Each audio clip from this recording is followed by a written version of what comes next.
तो आज मैं आपको बताता हूँ दानवीर कर्ण की कहानी। महाभारत की कथा में कई महान चरित्र का जिक्र है, उन्हीं में से एक है दानवीर कर्ण। श्री कृष्ण हमेशा दानवीर कर्ण की प्रशंसा करते रहते थे। वहीं अर्जुन और युधिष्ठिर भी दान पुण्य करते रहते थे, लेकिन श्री कृष्ण कभी उनकी प्रशंसा नहीं करते थे।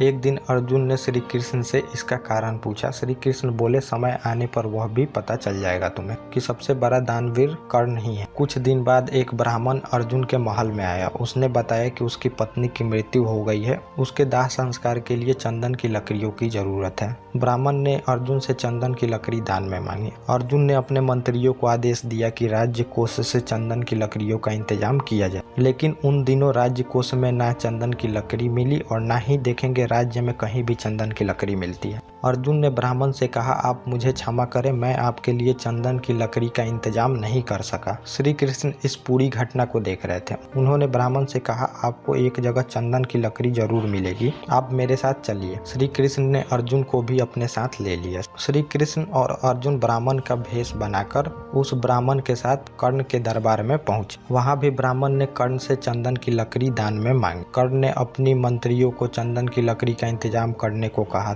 थोड़ी समय बाद कर्ण के मंत्रियों ने कहा कि चंदन की लकड़ी पूरे राज्य में कहीं नहीं है। इस पर कर्ण ने मंत्रियों को आदेश दिया कि उनके महल में चंदन के खंभे हैं, उन्हें तोड़कर ब्राह्मण को दान में दे दिया जाए, और मंत्री ने ऐसा ही किया और ब्राह्मण चंदन की लकड़ी लेकर अपनी पत्नी का दाह संस्कार किया। फिर श्री कृष्ण ने अर्जुन से कहा, देखो तुम्हारे महल में भी चंदन के खंभे थे, लेकिन तुमने ब्राह्मण को निराश किया। वही कर्ण ने एक बार फिर से अपनी दानवीरता का परिचय दिया। तो इस कहानी से हमें क्या सीख मिलती है कि दान वो नहीं जो समृद्ध स्थिति में किया जाता है, बल्कि असली दान वो है जो अभाव होने पर भी किया जा सकता है।